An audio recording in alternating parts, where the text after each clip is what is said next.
Mes chers compatriotes, mesdames et messieurs, à l'occasion de la fin de l'année 2018 et du début de l'année 2019, je vous souhaite les meilleurs vœux de bonheur, santé, prospérité et longévité à vous et à toutes vos familles.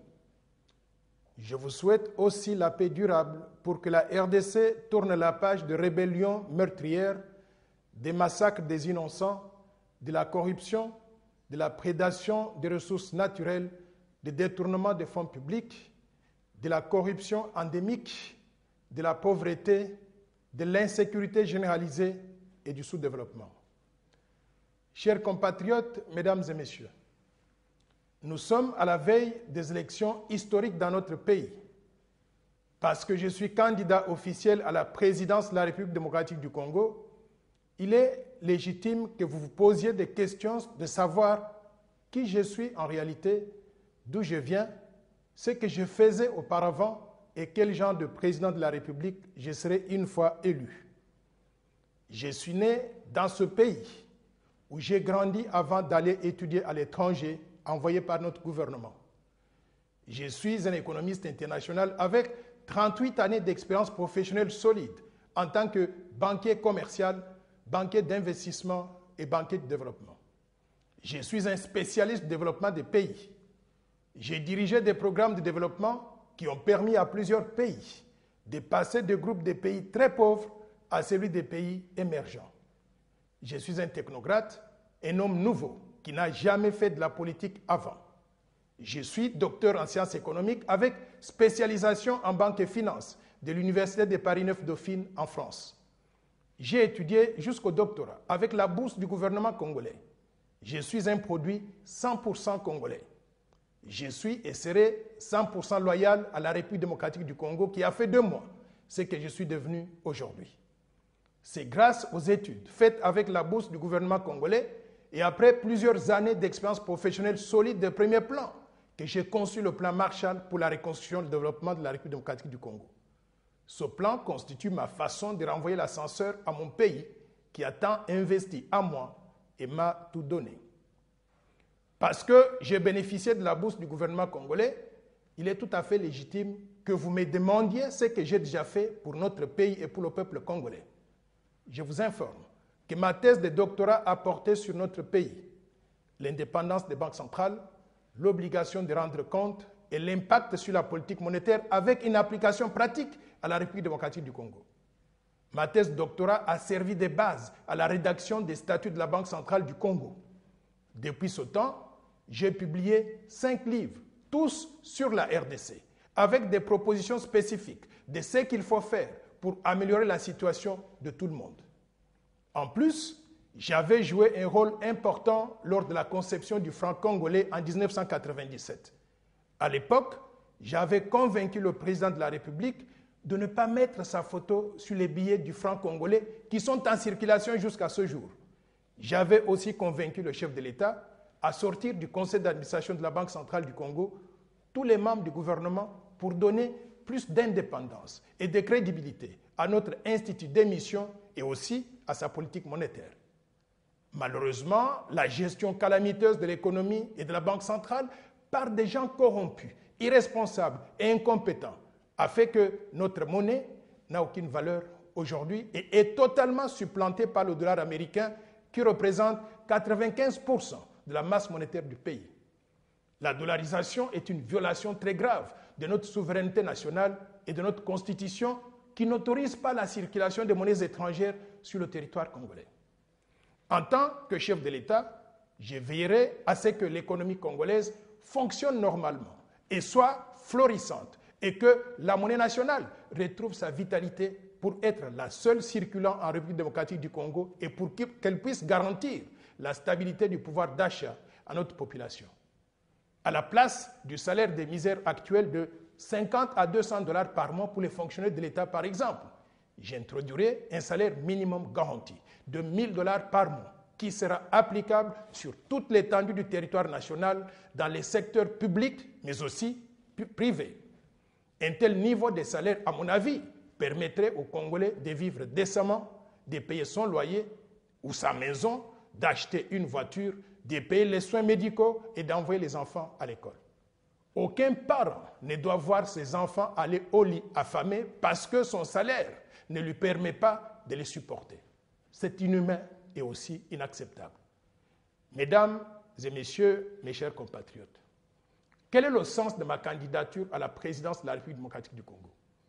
Nous voulons tourner la page des rébellions meurtrières, des massacres des innocents, de la corruption endémique, des détournements de fonds publics, de la mauvaise gouvernance, du mépris des Congolais par les gouvernants, de l'humiliation du peuple congolais et surtout de la mainmise des étrangers sur les citoyens congolais, devenus littéralement esclaves dans leur propre pays. Nous voulons passer du système actuel de mauvaise gouvernance qui nous a tous appauvris et chosifiés à un système de bonne gouvernance et de méritocratie où toutes les Congolaises et tous les Congolais ont une chance égale de s'épanouir dans notre société, mais aussi dans notre pays. Nous voulons utiliser les ressources naturelles, pas pour l'enrichissement personnel de quelques individus et leurs familles, comme cela est le cas actuellement, mais plutôt pour développer le pays au profit de tous les Congolais et de toutes les Congolaises sans exception.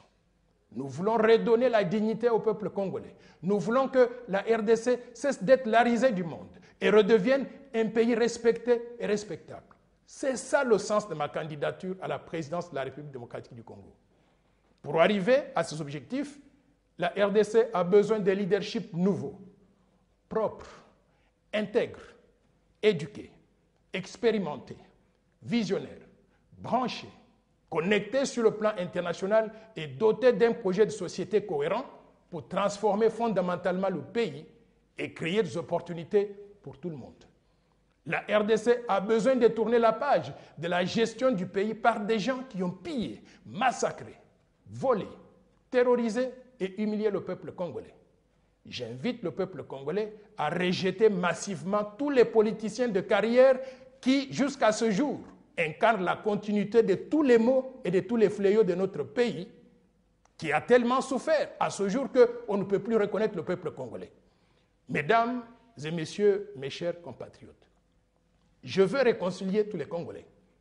Pour cela, j'ai besoin de tout le monde, de votre unité, de votre courage, de votre volonté, de votre tolérance et de votre implication. J'ai besoin de notre force collective pour passer un coup de balai national sur les erreurs d'hier, sur la peur, sur les crimes, sur la médiocrité et sur l'esprit de vengeance qui hante encore beaucoup d'entre nous. Trop de sang a déjà coulé dans notre pays. Nous devons maintenant tourner la page de cet épisode macabre de notre histoire et embrasser la paix afin de nous concentrer désormais sur le développement économique et social du pays. Nous devons mettre fin à la République des médiocres, des corrompus, la République des vagabonds politiques sans vision ni conviction, la République des incapables, la République des inconscients, la République des politiciens à vie qui ne vont jamais à la retraite, la République des rebelles et des chefs de guerre, et aussi la République des traites de notre pays et de notre peuple. Nous devons cesser d'être la République des fils et des filles à papa, où tout s'est fait de façon héréditaire, sans mérite, et surtout en ne laissant aucune chance aux autres concitoyens, et surtout à la jeunesse montante. Nous devons instaurer la véritable République démocratique du Congo qui donne les mêmes chances à toutes les filles et à tous les fils de ce pays, sans exception et surtout sans discrimination. Je suis le symbole vivant de cette mutation. J'offre à notre pays l'opportunité d'instaurer cette République démocratique du Congo en renouvelant la classe politique corrompue afin de repartir sur de nouvelles bases pour accélérer le développement du pays. Sous ma présidence de la République, l'État protégera tous les Congolais contre toutes sortes d'abus sur le territoire national et aussi à l'étranger. Il est temps que la République démocratique du Congo retourne à la vie normale d'une nation moderne.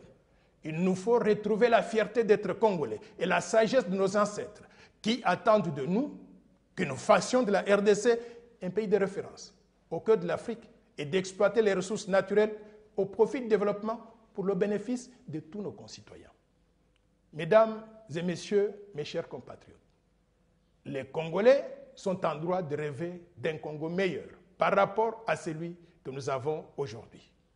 Nous avons droit de rêver du bonheur dans notre propre pays, à l'instar d'autres peuples du monde, comme les Américains, les Français, les Japonais, les Chinois ou les Sud-Africains.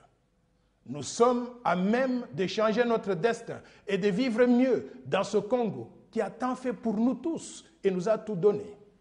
Mon rêve est celui de chaque Congolais et de tous les Congolais.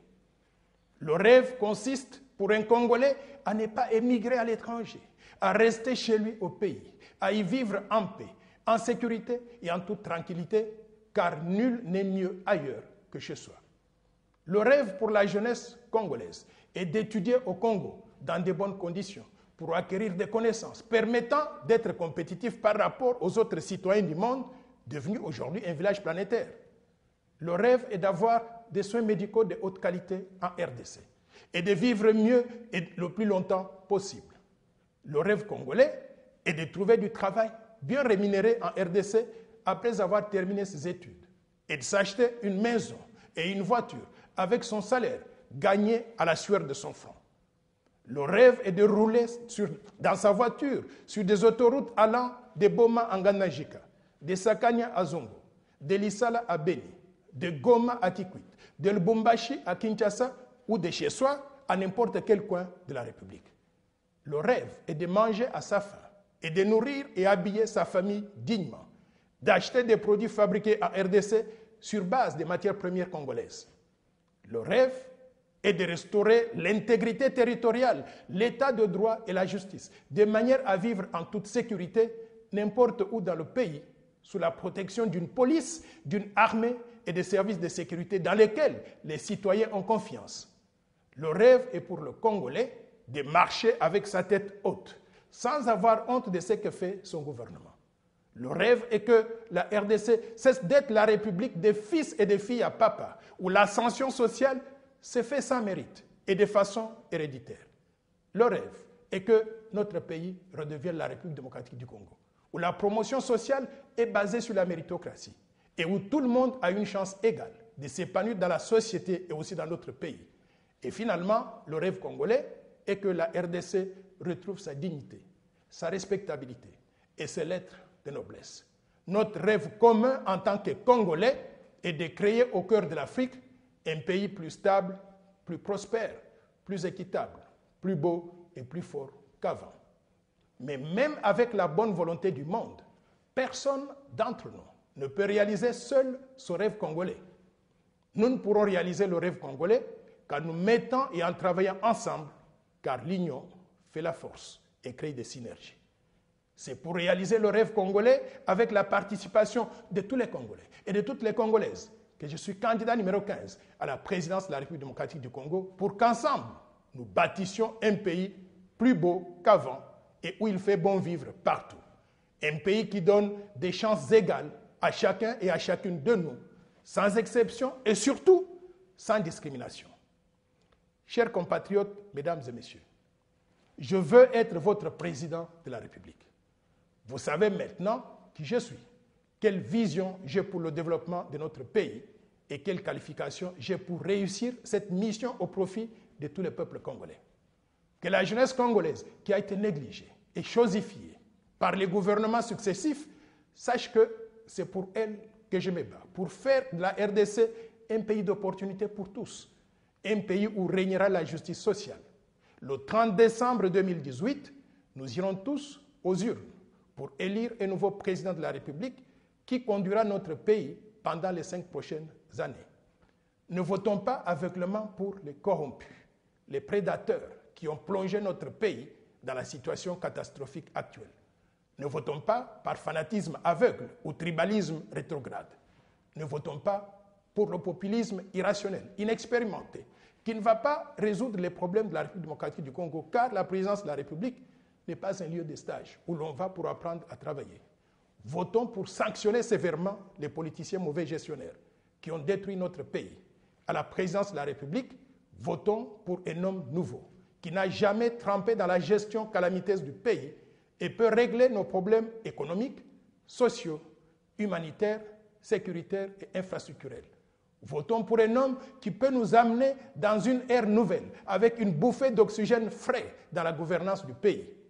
Avec la participation de vous tous, je me sens très capable de répondre à ces défis et amener notre pays dans un développement accéléré dont le succès va surprendre le monde entier.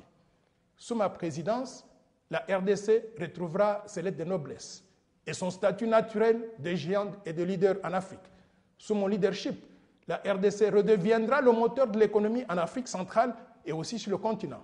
Mais je ne pourrai pas réussir tout seul. J'ai besoin de vous tous, mes compatriotes, de l'intérieur et de la diaspora.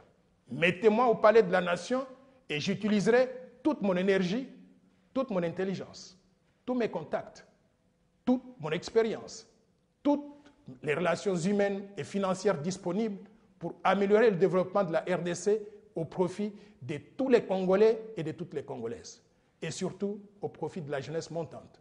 Mettons-nous ensemble pour reprendre le contrôle de notre destin commun et construire désormais un pays stable, prospère et équitable pour nous, nos enfants et nos petits-enfants. Que Dieu Tout-Puissant bénisse la République démocratique du Congo et le vaillant peuple congolais. Encore une fois, bonne année 2019. Votons tous et toutes pour Dr Noël Tchang Modian Vita, candidat président numéro 15. Je vous remercie.